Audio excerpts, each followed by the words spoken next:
enough to have the core volunteer training lesson be focused on understanding Congress, how a bill becomes a law. Core volunteer training, as you know, is created to help new volunteers connect with each other from around the world and empower all of you to achieve your goals and larger focus for climate advocacy. And I'm your host, Brett Cease. Tonight, we're lucky enough to have the one and only Ben Pendergrass with us. Ben is serving as Senior Director for Government Affairs as part of CCL's Government Relations team in Washington, D.C. In this role, he's busy on the Hill advancing the policy goals of Citizens Climate Lobby in Congress. He has many close relationships with Congress. Himself, he actually spent years beforehand, 14 years overall as a congressional staff and recently government relations professional. He served as a staff member on Senator Pete Domenici's, Senator from Mexico's staff, and was most recently Senior Vice President in Policy and Legislative Affairs for a National Trade Association. If you would want to ask any other questions about Ben's background, I'm sure he'd be happy to dive into that as well in Q&A, so feel free to ping him on anything and start using that chat window to ask any questions you're hoping to get out tonight. Just a quick review, the learning goals that we're hoping everyone walks away from tonight learning, or really being able to kind of have a firmer grasp on. One, being aware of what a typical day looks like for a congressional staff member or an actual member of Congress, understanding the makeup of Congress and how to best engage throughout that whole policymaking process in being effective legislatively. We want to highlight some of the challenges that are often overlooked as well as the opportunities that our elected officials face in working with them. And then lastly, we want to review a lot of the tools that we at CCL have to be more engaged with our members of Congress. So in order to do that, we have a simple 6-part agenda.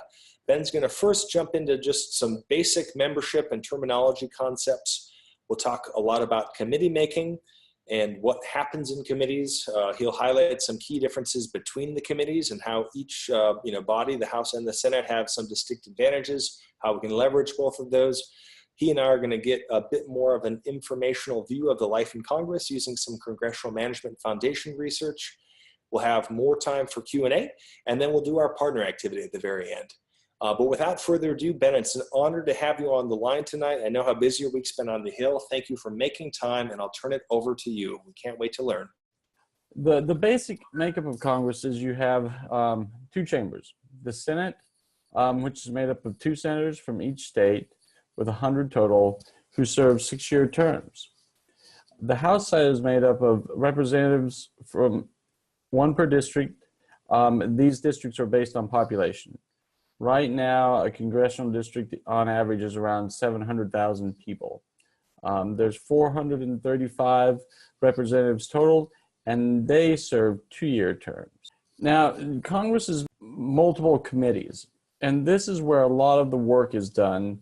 There's several different kinds of committees. There's standing committees, and these are the committees you would typically think of: Agriculture, Ways and Means, Appropriations. There's select committees. These are usually special committees set up to do things like investigations and are not permanent. And then there's joint committees, which are usually for housekeeping duties and administrative things. Both the House and the Senate have committees that are duplicative. For instance, the House has the Ways and Means Committee that deals with tax issues. The Senate has the Finance Committee. The committees are very important because they decide which bills and resolutions move forward in Congress usually. This is what would generally be called regular order. A bill is introduced, it is referred to a committee, the committee holds hearings, then marks up the bill, which process they might amend it and make recommendations and pass it out of committee. Bills don't always follow this procedure in the current Congress, but that's the way it should work. The 2 chambers are very different. On the Senate side, committees are more easily bypassed. There's usually more open debate. It's much easier to have riders and amendments.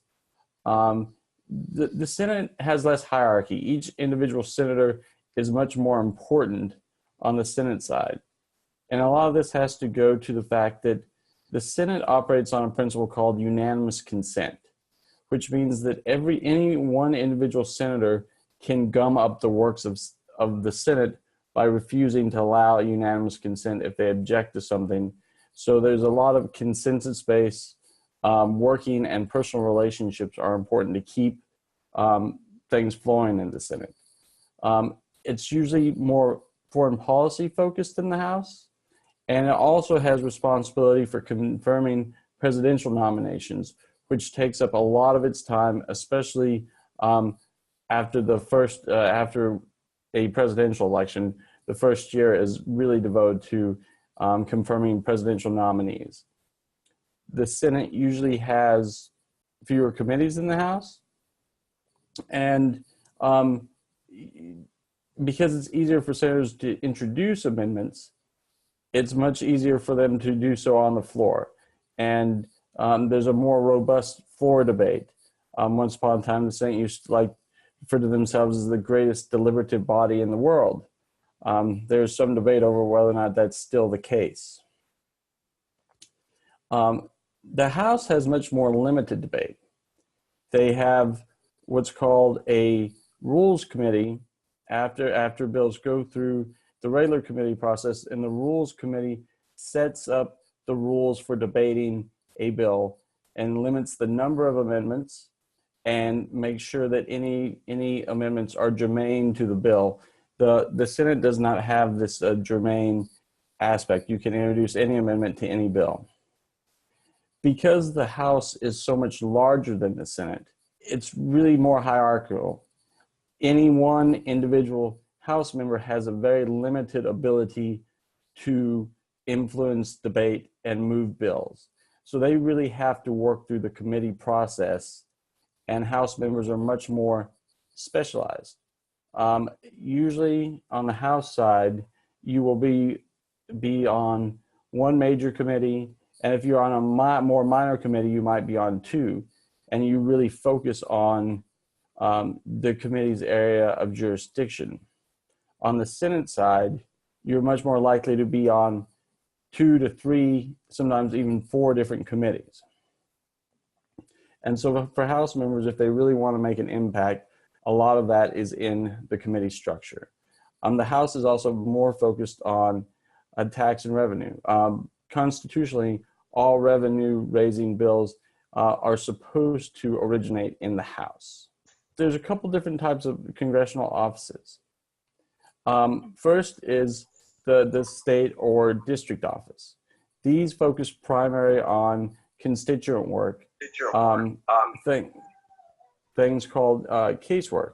If you need help with your Social Security check, with help with the Veterans Administration, that is the office you will most likely deal with. The Washington, D.C. office is really focused on the members' legislative work. The offices are really like small independent businesses, and senators and House members run their offices the way they see fit. They can set their own office policies and their office makeup. So not every office is the same. House offices do have a limited budget that's set at $1.4 million, so that limits what they can do. The Senate offices vary based on the state size, state size. Obviously, California, with its large size and large population, a Senate office like that is given a bigger budget than a small state, say Wyoming. But they do have complete control over all their hiring, what they purchase, and how they treat their constituents. Now, this is important for in your coming into contact with offices. You should have a little bit of knowledge of the staff you will come into contact with. The primary staff that you will come into contact with are schedulers.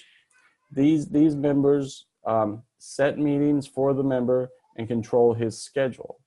Staff assistants usually answer the phone and sometimes respond to correspondence. Legislative correspondence, they're a little bit different on the House than on the Senate. On the House side, there's usually only one legislative correspondent, and they are pretty much solely responsible for responding to constituent emails, mail, things of that nature, and you probably won't come into contact with them unless the legislative assistant has a conflict. On the Senate side, legislative correspondents are really more like junior legislative assistants.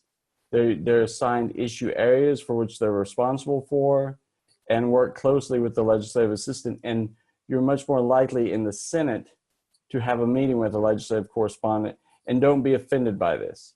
On the Senate side, there's usually 4 legislative correspondents and 4 legislative assistants, and they really have to divide up the work, especially with the number of meetings and obligations they have.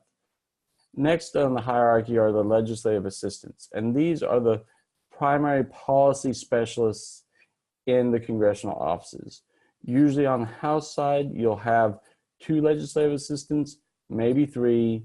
On the Senate side, you'll usually have 4 to 5 legislative assistants, and potentially somebody called a legislative fellow that's assigned from one of the usually federal agencies. For instance, if a senator is on the Armed Services Committee, they might have a military officer assigned as a legislative fellow.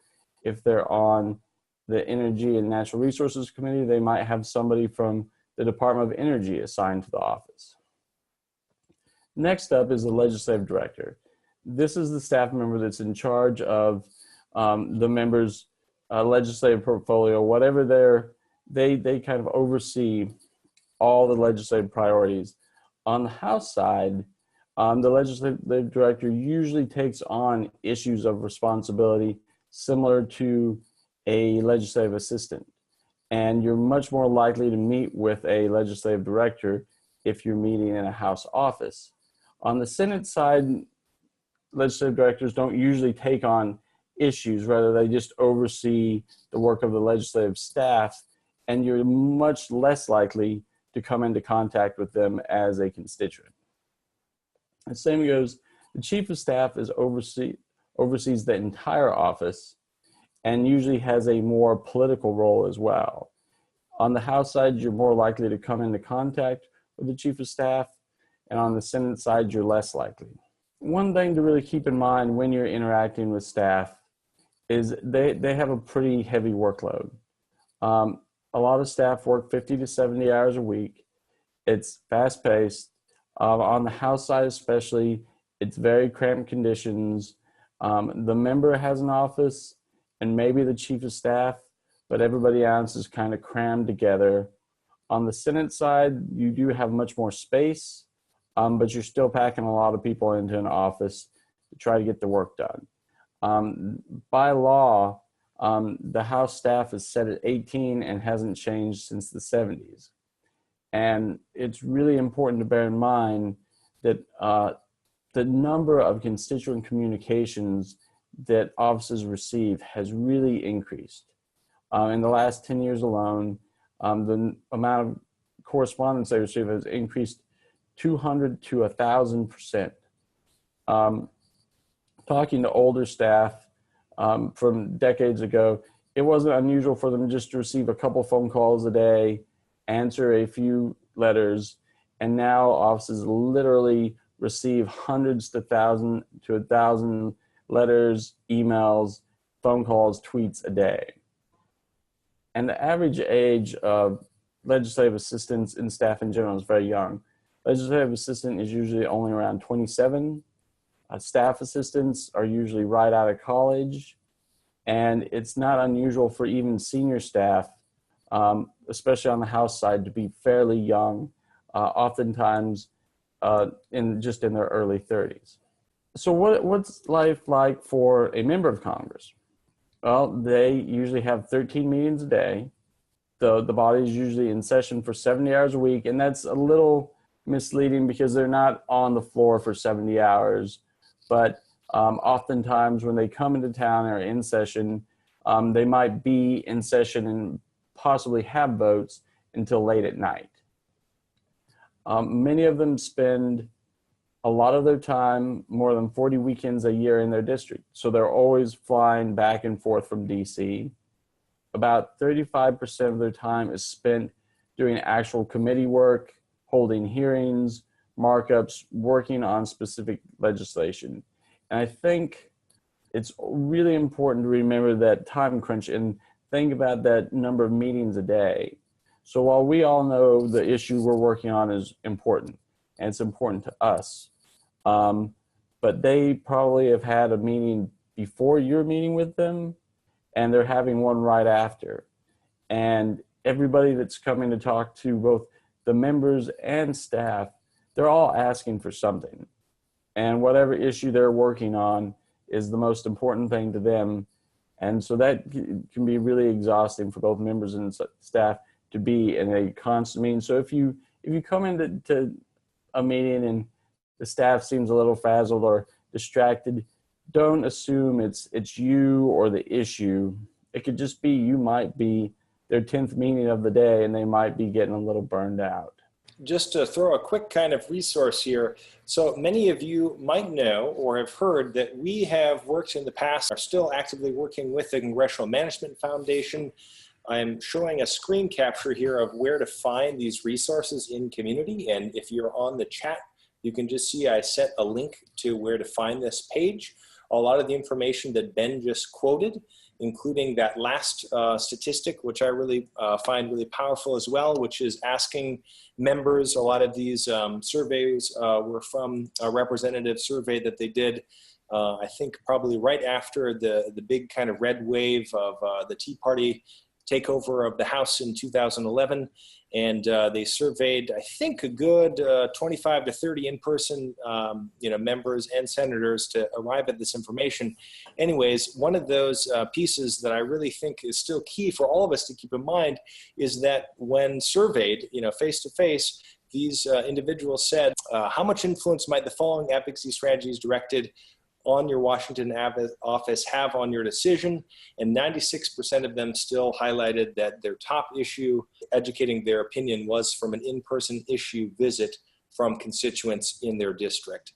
And so if you're interested in finding out more about Congressional Management Foundation, CMF is essentially working on advancing this goal of directly connecting members of Congress and staff and making their operations more efficient with constituents, and then in turn educating constituents and citizens on how Congress works and giving them a stronger voice in policy outcomes.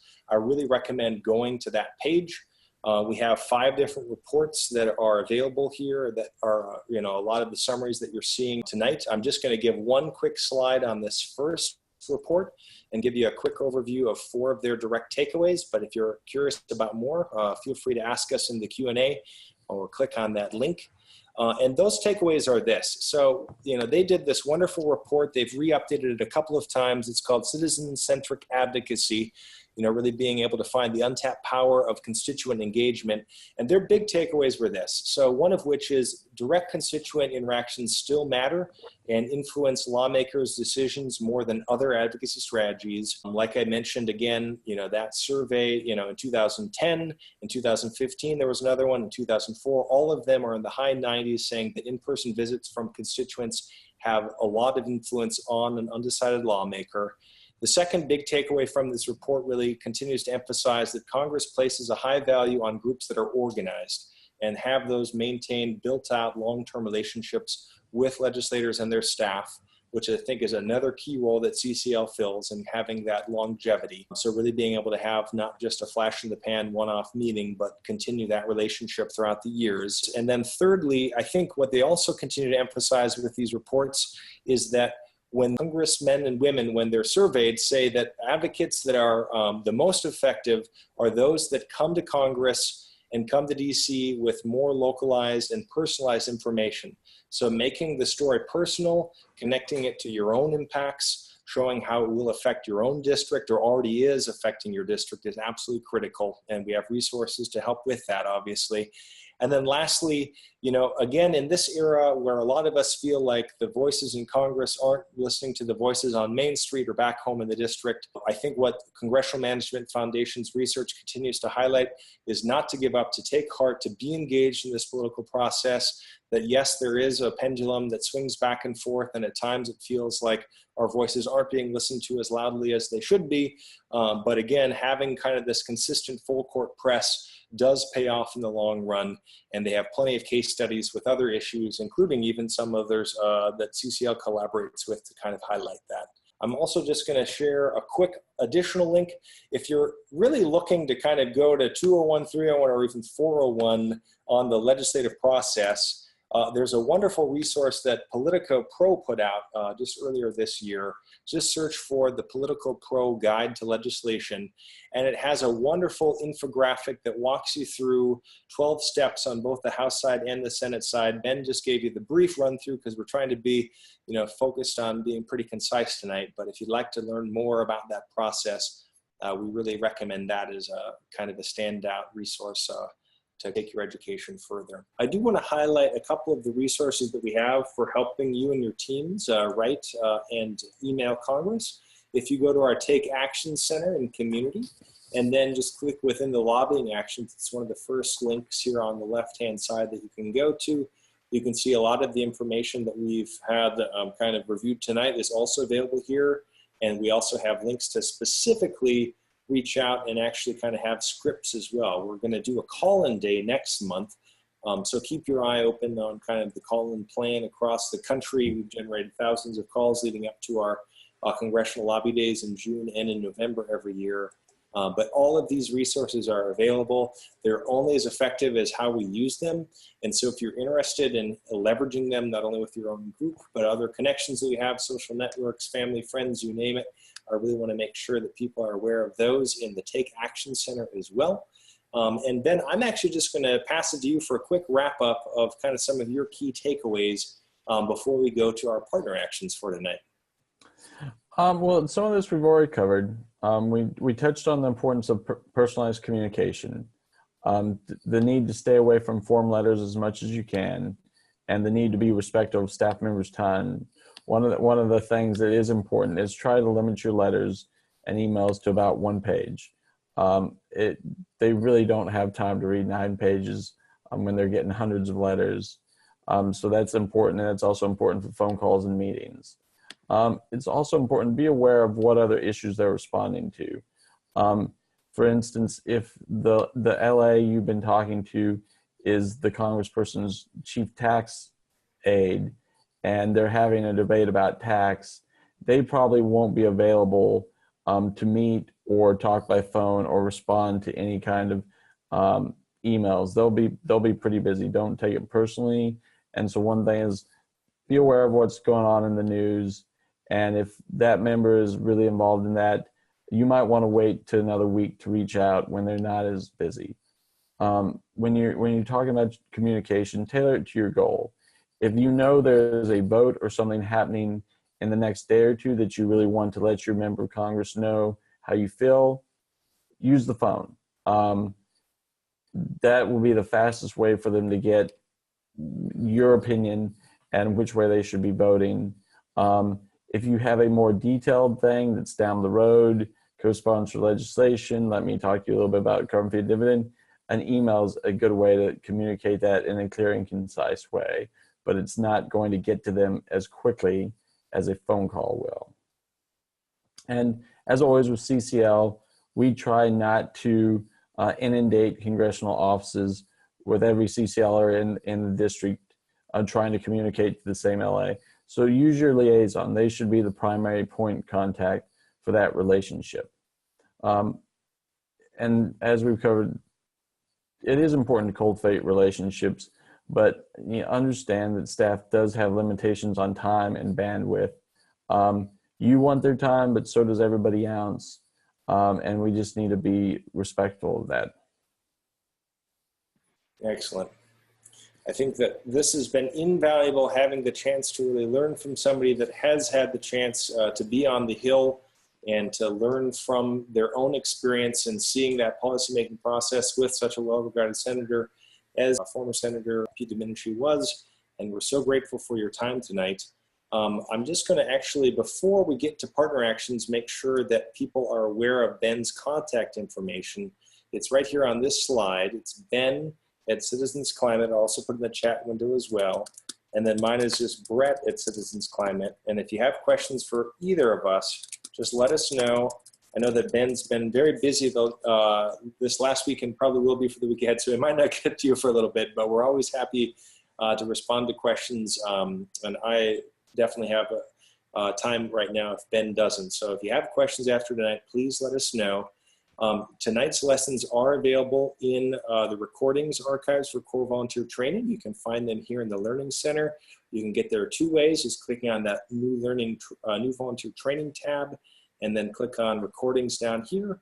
Or on the left-hand side, we have the drop-down additional topics, and then Core Volunteer Training is available there. Thank you, everyone.